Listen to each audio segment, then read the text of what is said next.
Yeah, so just know that when I'm gone for long periods of time, I miss y'all. So when you put right sides together, pile against pile, and you sew it through the sewing machine, it shifts, it slips. That's what creeping is. It's just when the fabric shifts or slides. And so I did experience that. Hey, hey, hey, it's Terry, Virginia's daughter, and I'm back. I know. It's been a minute, but I'm here now. Thank God. I missed y'all.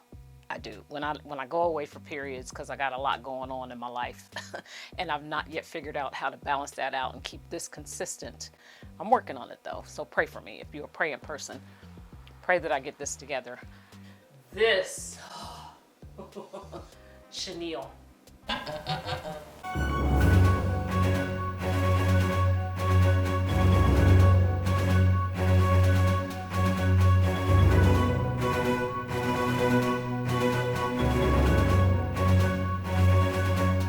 Chenille comes in so many types of content, I should say. So you can have polyester chenille, you can have cotton chenille, silk chenille, rayon chenille. I think mine was like a knitted, because mine had some stretch to it. I think most of the stretch was on the lengthwise, but there was a little bit of crosswise stretch there, I do believe. So, but this doesn't have any stretch at all. It's a straight up woven, and it was in the upholstery section.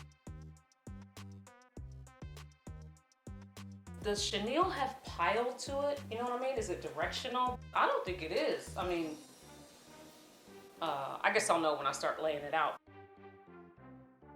Pile is a surface texture of a fabric that is created from extra yarns. And so the yarns are in loops, the way I understand it. Pile is put into two categories, either cut pile, where the loops are cut, or loop pile, where the loops aren't cut. I'm not sure if that's why I had a hard time determining if this particular fabric had pile, because maybe it's cut. Now, I'm guessing it is cut pile. Pile is also known as nap. So whenever you see a pattern and it has like a nap layout, it's when you have to lay all your fabric in one direction, because if not, it's gonna change the appearance of the fabric. Now, why am I talking about pile? Because when you sew with pile, there is a possibility that your fabric could creep. Creepy fabric. Yeah. I was not familiar with this term until I referenced this fabric sewing guide. Do you have this book?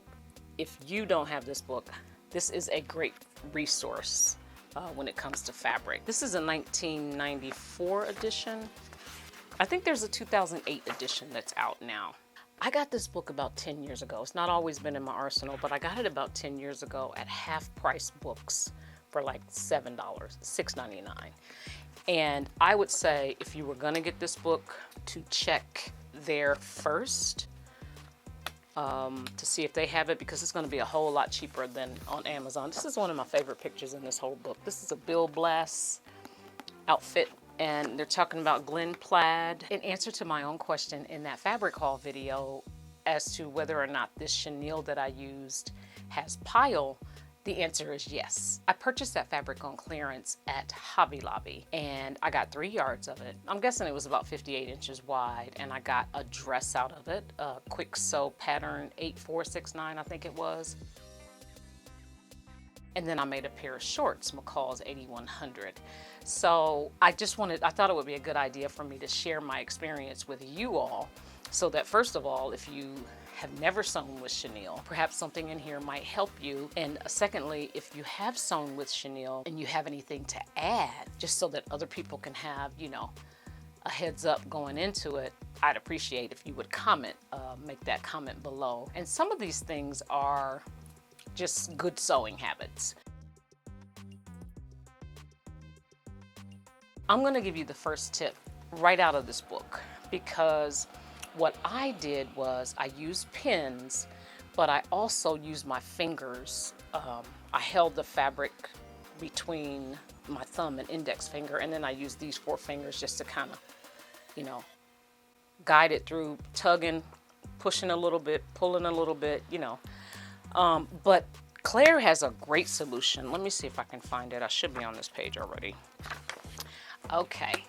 Now, what Claire says to do to reduce the creeping, which the fact that she said reduce may suggest to me that, you know, you might not be able to sew a project with pile that it doesn't creep at all, but certainly you can reduce the creeping. So she says to reduce the creeping, use a roller foot or an even feed foot, which is also known as a walking foot. She says if the creeping persists, tissue stitch seams with stabilizer. When you tissue stitch, you can put the tissue paper below between the fabric and the dog feeds. The number you have dialed has been changed.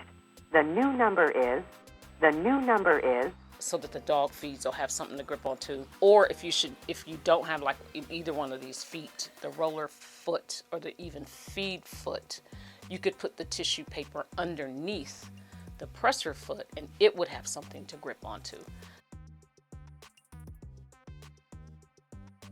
You just want clean cuts. So make sure your fabric shears are sharp. And I don't sharpen my shears like I should. I know my mom used to do that Virginia used to do that on a regular basis, but I have not gotten into that habit yet, and I guess I probably should. I have 2 pair of go-tos that I have probably about 8 pair of scissors, but I have 2 go-tos that I really use for cutting fabric, and it's probably time I got those sharpened. So I'm listening to my own advice right now.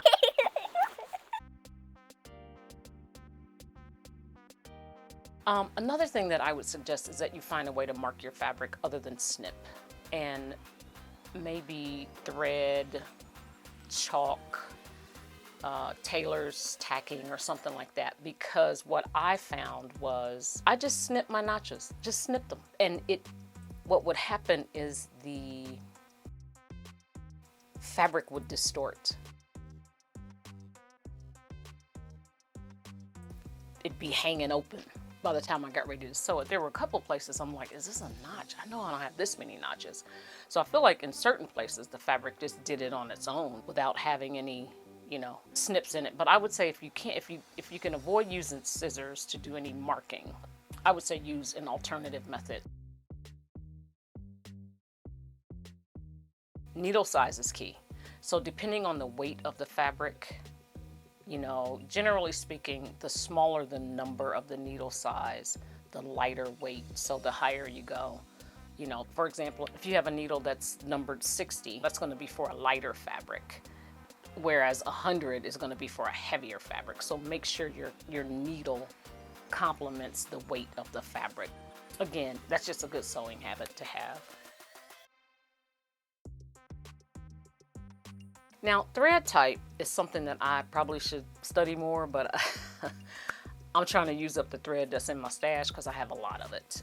And so I'm not that knowledgeable on thread types, but Claire says that you want a strong thread. You should use long staple polyester, cotton wrap polyester, or mercerized cotton thread, as well as silk. Now, this is something that I did on this particular project that I don't always do, but I'm trying to get in a habit of doing, is test stitching. So taking a piece of scrap fabric and just testing out the tension, the needle, the thread, making sure all that stuff is working together to get like balanced stitches, for the best look. Which brings me to my next tip, is to be sure to check the thread tension.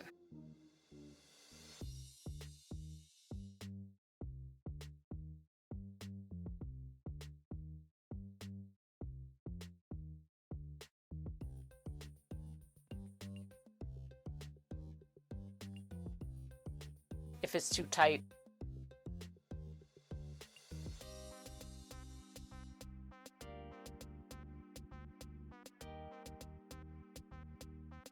if it's too loose,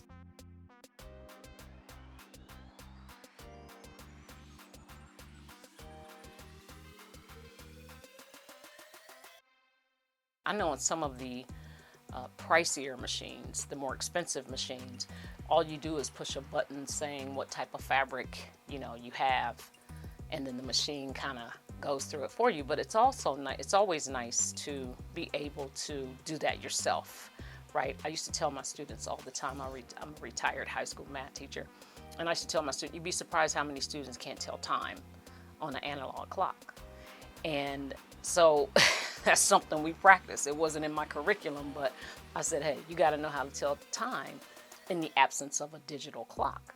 So I feel the same way about sewing machines. You know, whatever those more expensive sewing machines do for you, you should also be able to do for yourself, because after all, it's people that program those machines. So that's my little soapbox.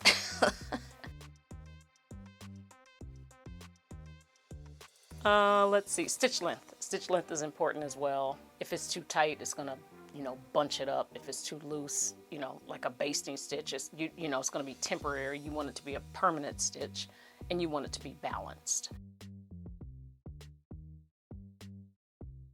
One thing that I really would say is that you use long pins or clips, because the pins that I was using, a variety of pins, whatever I could find, but pins get lost in the fabric. I remember sewing that waist seam, which was like, I think the longest seam that I had to sew on that dress. And, you know, I thought I was taking pins out as I went along. Well, when I went to iron it, the seam open, it was like, wow, like a lot of pins were left in there. So I would say use long pins or clips.